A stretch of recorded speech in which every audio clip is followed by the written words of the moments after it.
Saudações, galera! Tudo bem com vocês? Eu me chamo Fábio Barros, sou educador de Biologia e Química e hoje estaremos dando continuidade ao nosso estudo de citologia. Nós fizemos um longo percurso até aqui. Estudamos a fundo os tipos celulares, membrana plasmática, citoplasma e hoje estaremos aprofundando algumas questões referentes ao metabolismo celular. Vamos aprofundar nos principais tipos, aqueles que são mais pedidos no Enem, que estão no nosso conteúdo programático. Nós vamos aprofundar hoje na síntese de proteína, mas também em aulas futuras vamos ver o metabolismo energético dividido em dois, mitocôndria, na respiração celular, e vamos aprofundar nos plastos, tentando entender um pouco sobre a fotossíntese.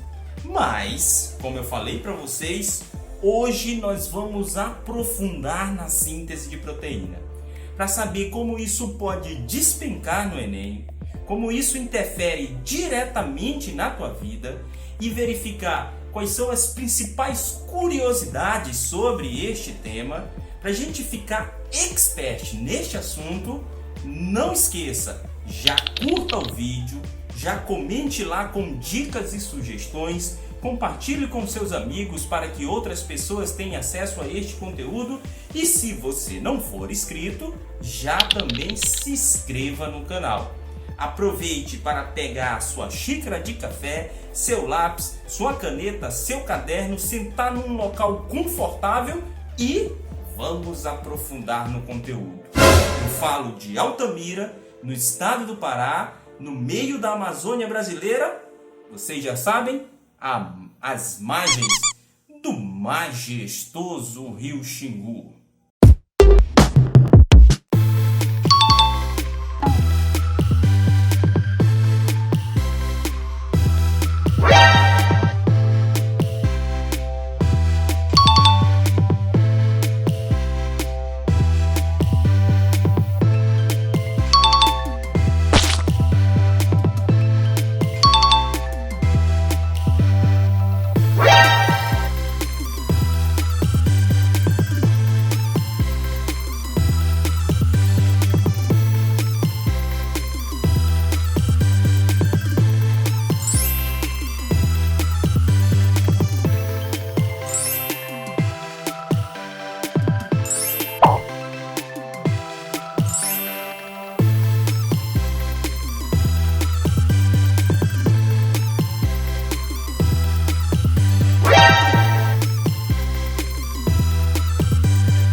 Então, galera, vocês acabaram de ver aí a Thaís dando um tutorial de como se cuida da elastina, melanina, queratina, enfim.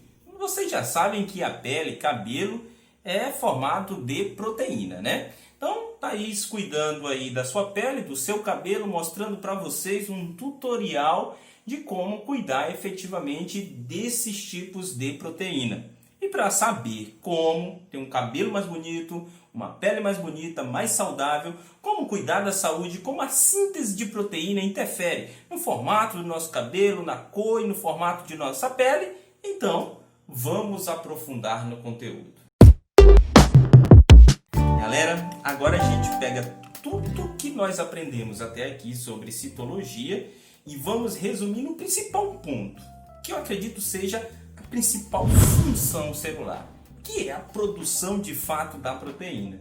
Ou seja, esse cabelo está nascendo aqui na raiz do meu couro cabeludo, a partir de processos metabólicos celulares, está saindo de uma cor e de um formato específico que está escrito no meu DNA.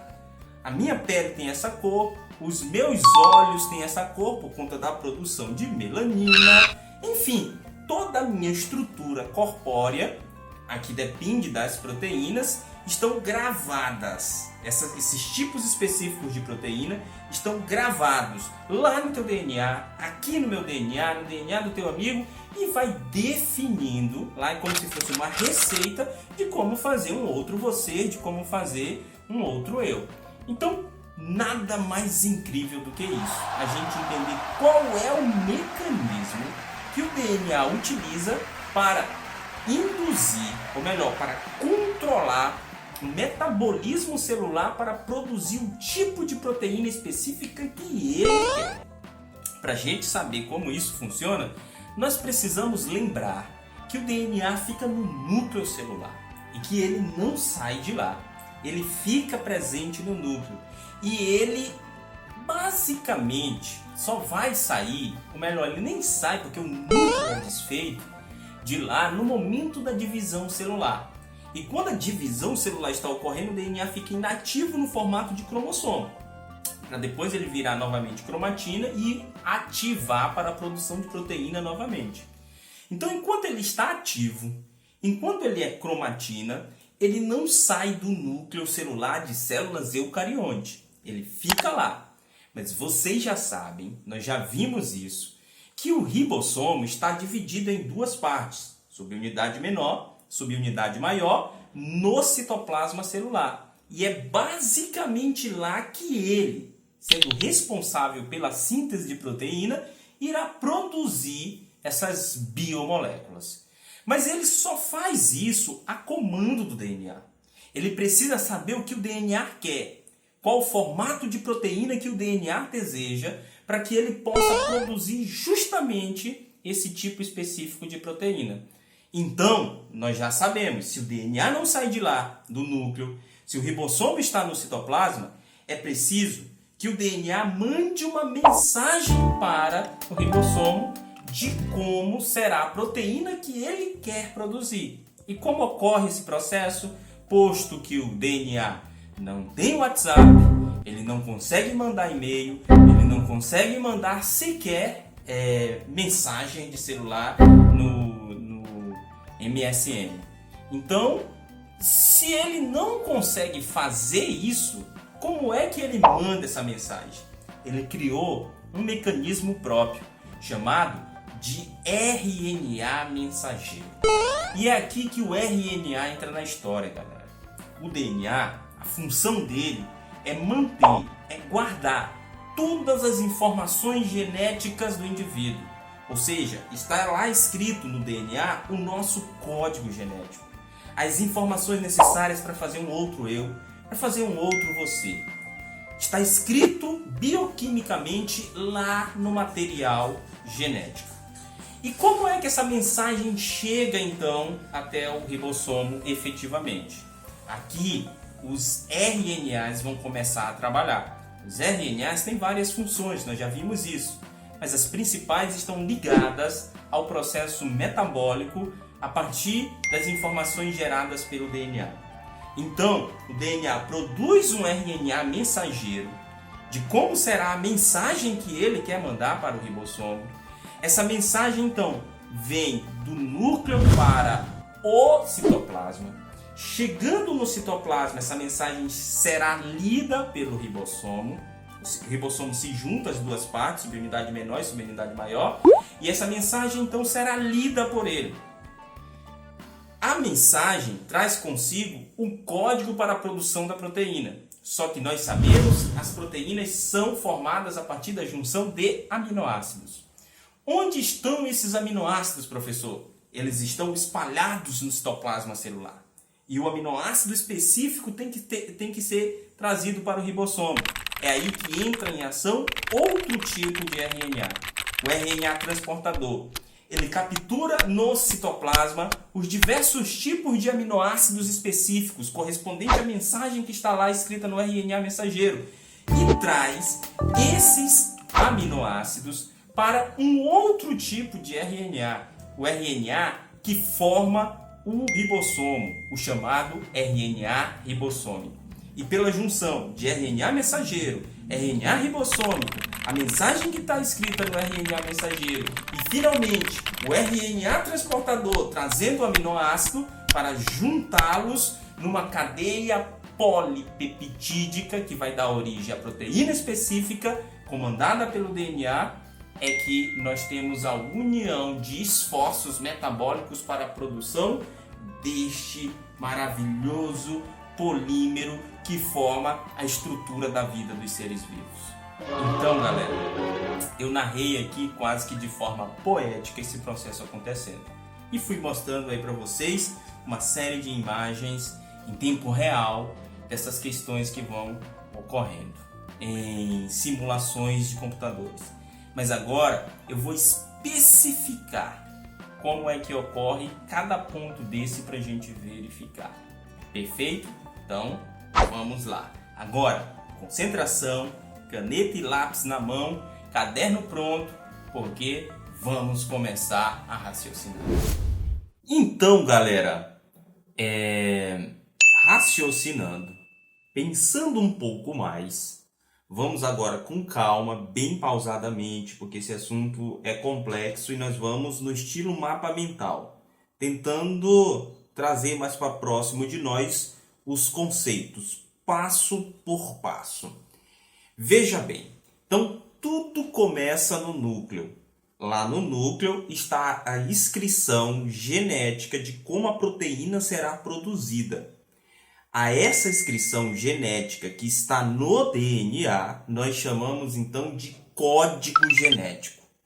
O código genético, ele vai ser definido a partir das bases nitrogenadas, que são então adenina, citosina, timina e guanina, as bases nitrogenadas do DNA. A sequência específica de base nitrogenada serão então o código genético. Cada gene tem um código genético específico e cada gene, em geral, em média, codifica um tipo de proteína. Como esse pedaço de DNA que contém o código genético para definir uma determinada proteína, para sintetizar uma determinada proteína, ele irá então induzir a forma da proteína lá no ribossomo, da seguinte maneira. Então está lá o gene no DNA, lembrando que o DNA não sai do núcleo.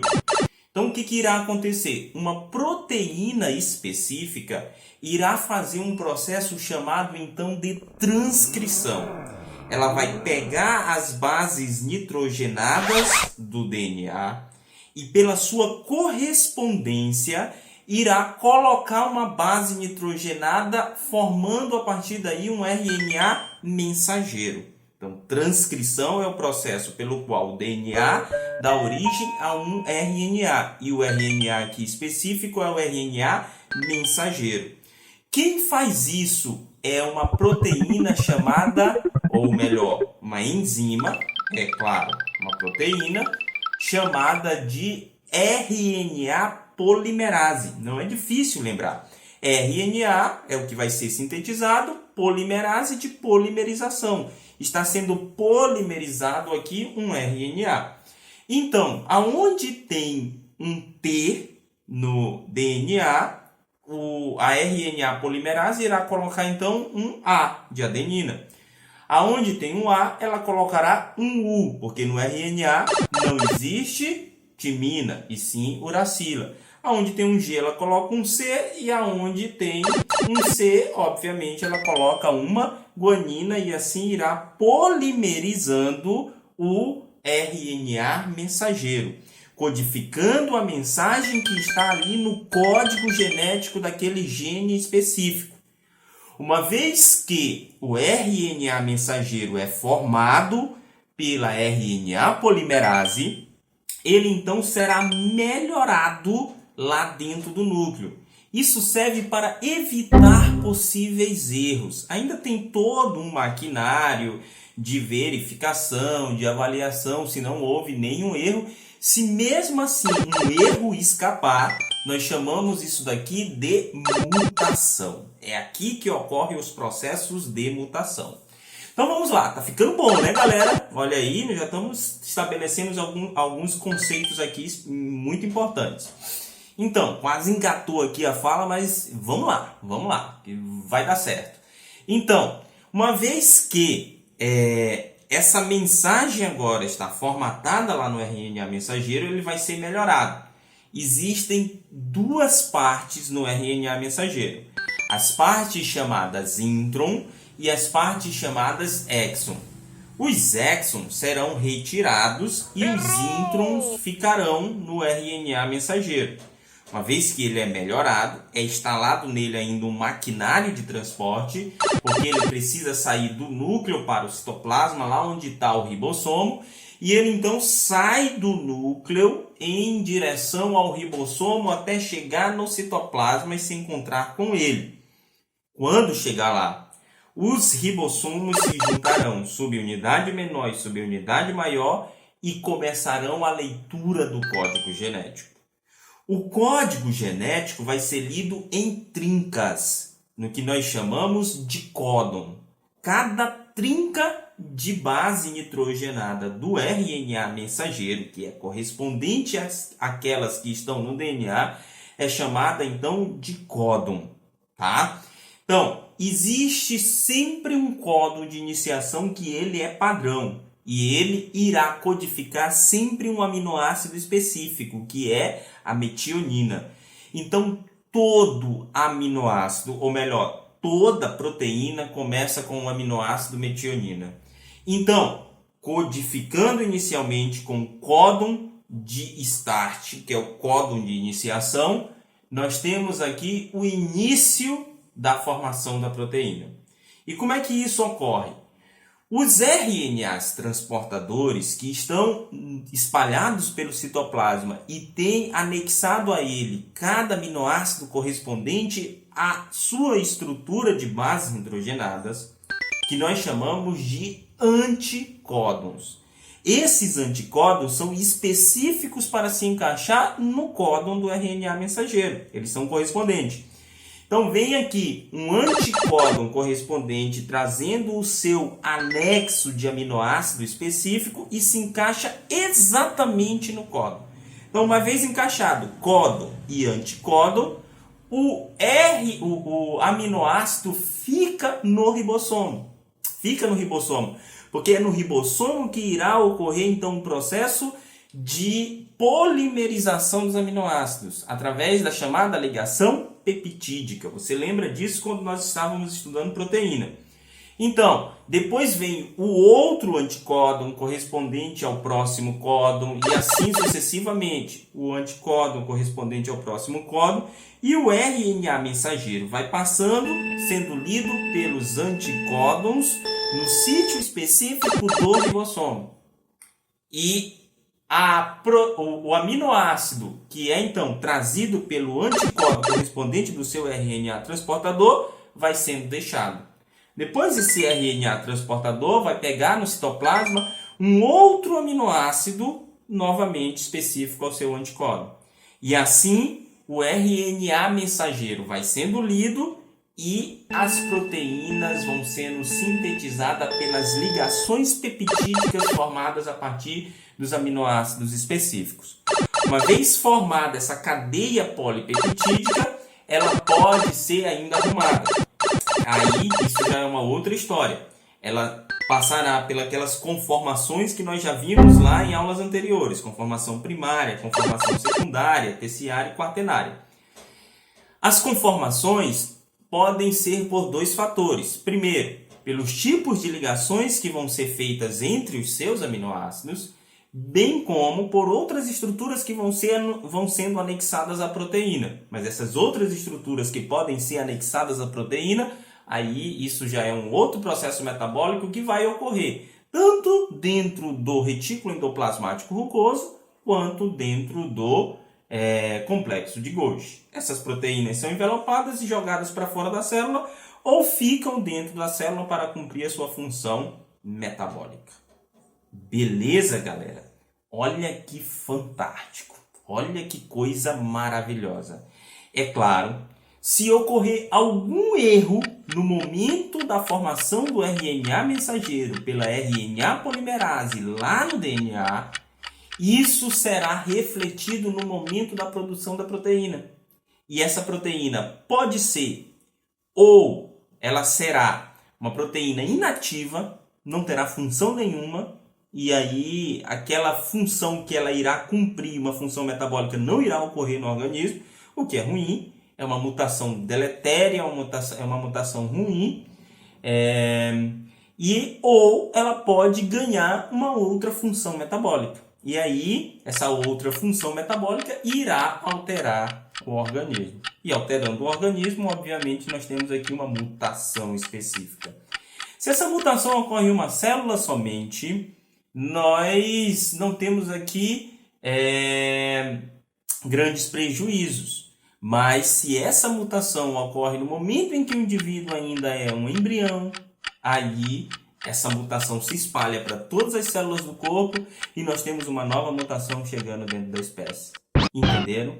Então, que coisa maravilhosa, que coisa brilhante a gente fazer toda agora a junção dos processos metabólicos ocorrendo dentro da célula e todas as funções bioquímicas do DNA e do RNA, dois RNAs. Mas entendendo isso, a gente fica fera neste assunto. Qualquer dúvida, coloque aqui que nós estaremos sempre disponível para responder. Espero que tenha sanado a sua dúvida quanto a isso, espero que o vídeo tenha sido legal para você. Já deixe o seu like, não esqueça, se não for inscrito, se inscreva no canal e compartilhe o vídeo com seus amigos para que outras pessoas tenham acesso a este conteúdo também. E a gente se vê nas próximas funções metabólicas, agora estudando mitocôndrias, o metabolismo energético em mitocôndrias e, obviamente, depois os plastos no processo da fotossíntese. Beleza? A gente se encontra na próxima aula e até lá, falou!